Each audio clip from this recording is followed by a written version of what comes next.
Nada, simplemente comentaros, Ventilando, pues somos una iniciativa que colaboramos con Aireamo y estamos formados por investigadores y docentes andaluces que promovemos sin ánimo de lucro la calidad del aire en centro educativo para reducir el contagio de COVID-19.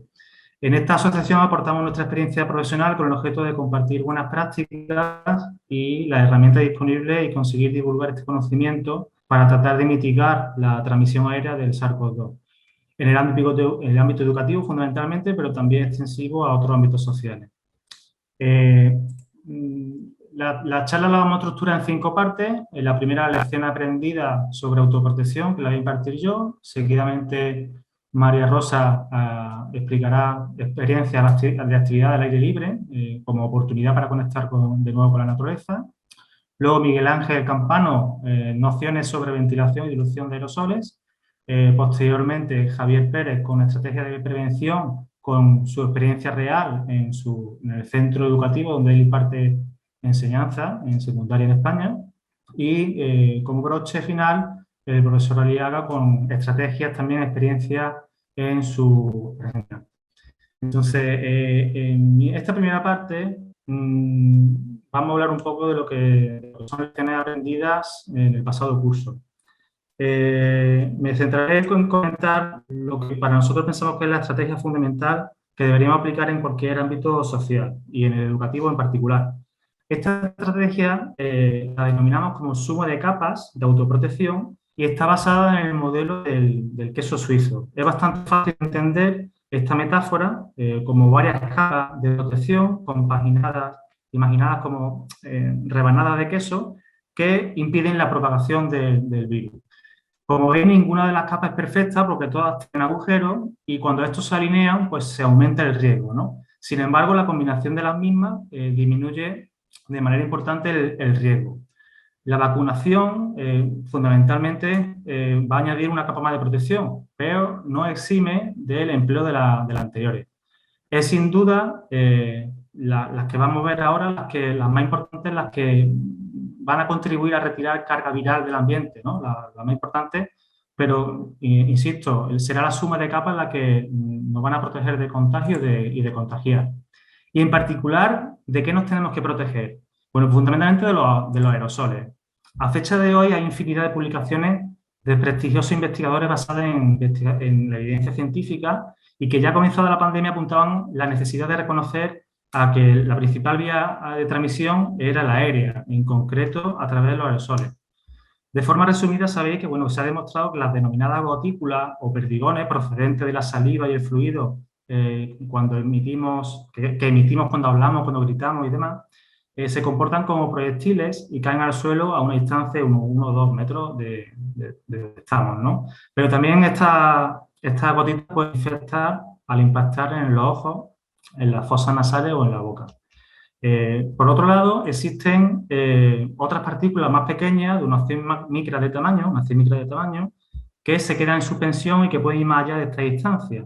Entonces, pueden quedar suspendidas en el aire y pueden ser inhaladas. Los aerosoles infectan por inhalación, no por impacto, la respiramos. Y entonces esto todavía pues, no se ha interiorizado en muchos sitios y se confía pues, en la vacuna, en la distancia, y esto en internos que además no son ventilados no es suficiente. Igual que el humo del tabaco se queda confinado en un lugar donde no está ventilado, pues con los aerosoles infecciosos, es decir, susceptibles de portar el virus, ocurre un poco lo mismo. En una reciente publicación, sin ir más lejos, la semana pasada, en la revista Science de la marca equipo multidisciplinar que lidera el profesor José Luis Jiménez, miembro de Aireamo, se vuelve a reiterar, se vuelve a revisar y se concluye que la importancia de aplicar medidas adicionales como la ventilación, la filtración o el ajuste eficaz del cubreboca, de las mascarillas, pues bueno, es fundamental no solamente para nuevos brotes del COVID, sino para luchar contra los clásicos virus de transmisión aérea, ¿no? Como la gripe o la varicela. Entonces, el panorama que se nos presenta, al menos desde España, es similar al curso 2021, al curso anterior. Por un lado, tenemos que pensar que los centros educativos siguen siendo lugares en los que se están ocupados con personas durante mucho tiempo, sentadas seguramente muy cerca, sin mantener la distancia, usando la mascarilla pero no en todas las etapas. En infantil, por ejemplo, desde los 6 años para abajo, pues no son obligatorias. Entonces, son sitios donde se precisa la interacción entre el alumnado y el profesorado, se habla, se grita, se canta, y si a ello sumamos que ese lugar, pues no es un lugar muy bien ventilado, al final, apoyado en este cuadro de riesgo, pues siempre podemos concluir de que esos espacios suelen ser espacios con un riesgo medio alto, ¿no? A la hora de valorar la transmisión. Por otro lado, nos encontramos que la Administración Educativa, también en España, ha relajado para este próximo curso la medida de distanciamiento, con el objeto de garantizar el 100% de presencialidad, que está bien. La realidad es que las aulas no cumplen esta distancia. Hemos pasado del 1,5 metros original al 1,20 m entre personas. Entonces, la única medida real que va a perdurar dependiente de las personas es el portar la mascarilla, ¿no? Y que una mascarilla sea eficaz.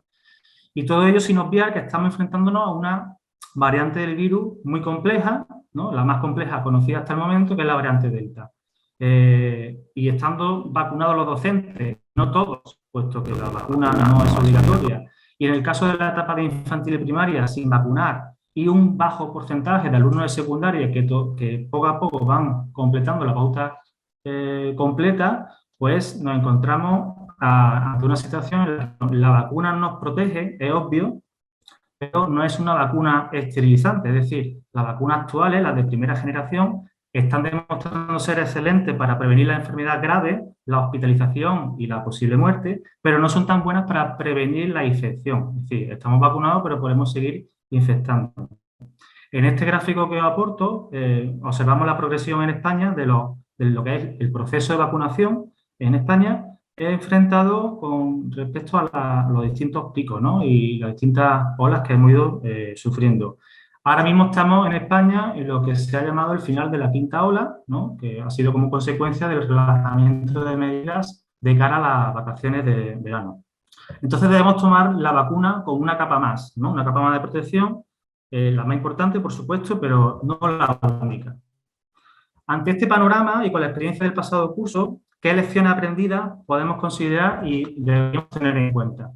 Bueno, pues ya sabemos que el COVID se transmite fundamentalmente por el aire y que viaja bien en gotículas que caen inmediatamente en superficie por su tamaño o en aerosoles que pueden quedar suspendidos durante más tiempo y depositarse a mayor distancia. Frente a las gotículas, pues está bien protegernos con mascarilla y está bien mantener una mínima higiene de manos y limpieza de superficie. Pero frente a los aerosoles que quedan en suspensión, ¿qué podemos hacer? Pues como seres vivos que somos, tenemos por costumbre respirar oxígeno para vivir para concentrarnos, ¿no? Y para rendir más nuestra actividad. Y emitimos a cambio CO2 al ambiente. Entonces, en esta ilustración en la que me apoyo de Numeroteca, que tiene, por cierto, ilustraciones muy lindas, ¿no? Para ilustrar estas situaciones, explicamos que, bueno, es necesario tratar de renovar esa concentración de CO2, ¿no? Que acumulamos en el interior de los locales por el aire limpio, el aire puro que está en el exterior. Entonces, ¿cómo lo hacemos? Abriendo ventanas, ¿vale? ¿Cuánto tiempo y en qué medida? Pues de eso se trata, ¿no? De controlar y saber cuánto necesito para tratar de liberar esa concentración de CO2 en el ambiente. Precisamente es el CO2 el indicativo que nos va a ayudar como indicador indirecto de la contaminación a saber si la ventilación en el espacio está siendo eficaz. Miguel Ángel, en su parte, va a desarrollar esta parte de forma magistral.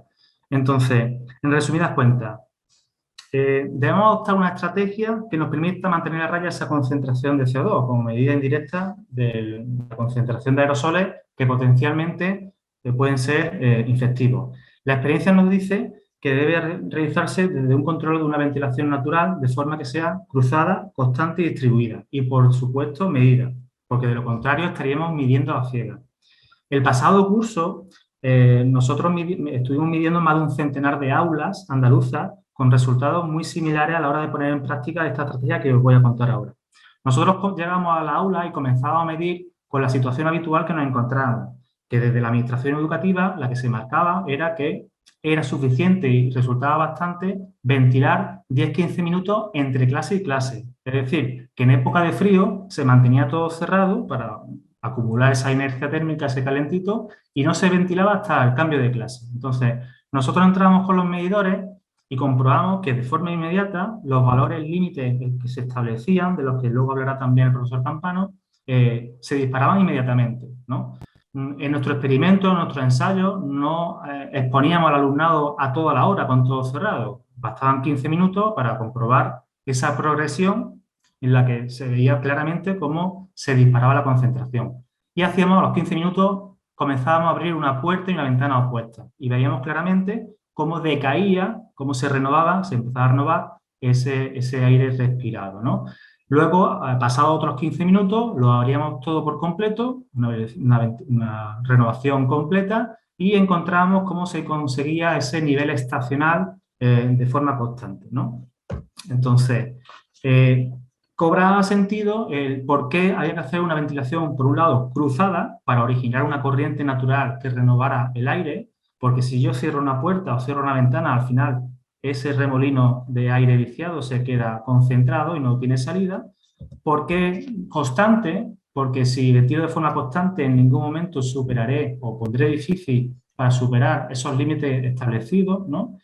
Y de lo contrario, si no lo hago constante, si cierro cada 5, cada 10, cada 15 minutos, al final supero ese pico, y lo más importante que nos pasaba muy frecuentemente es que se tardaba mucho tiempo en volver a recuperar, en desalojar esa concentración de CO2 y volver a recuperar niveles por debajo de los límites, ¿vale?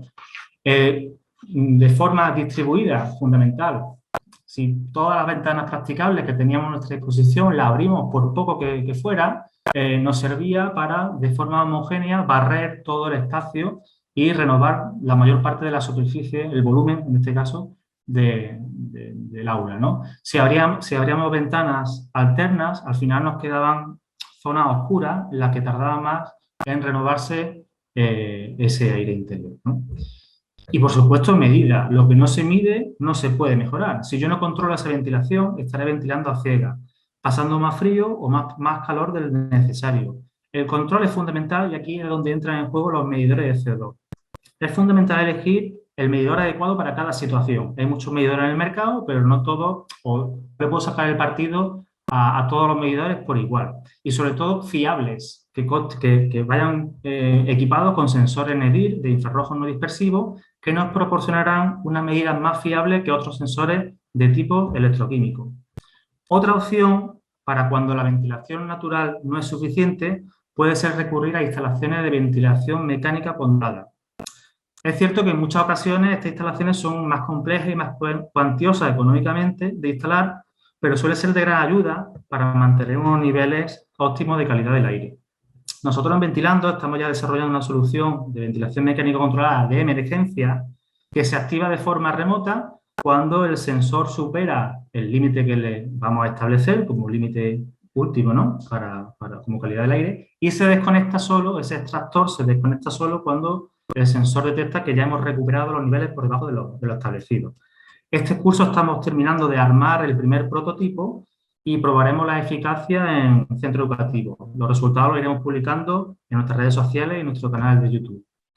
Si no contamos con esta ventilación mecánica controlada y la ventilación natural sigue siendo inadecuada, el siguiente recurso sería la filtración.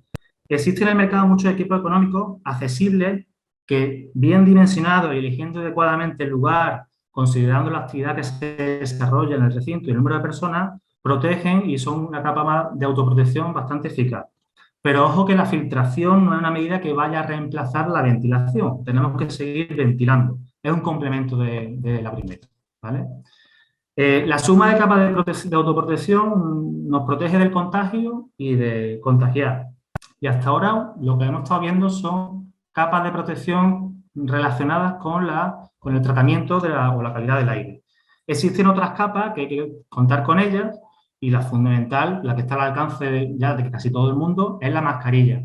La mascarilla, el tema que tiene es que debe estar bien ajustada. No me vale contar con una FFP2 o una FFP3 para el alumnado y profesorado si resulta que no la tengo bien ajustada y se me escapa, ¿no? El aire o inhalo aerosoles porque no tengo bien ajustada a mi cara.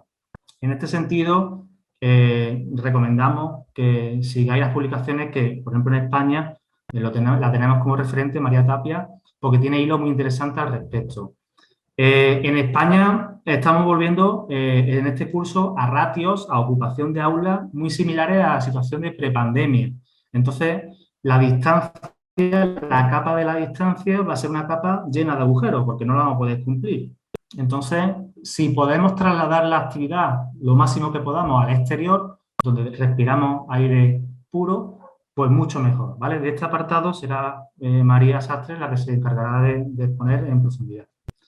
La capa de higiene de manos y de limpieza es necesaria, sin duda, pero en su justa medida. En España hemos comprobado cómo cantidades ingentes de gel y batallones de operarios se afanaban de forma casi enfermiza por la limpieza de superficies e incluso de espacios al aire libre, con productos desinfectantes que muchas veces de dudosa efectividad.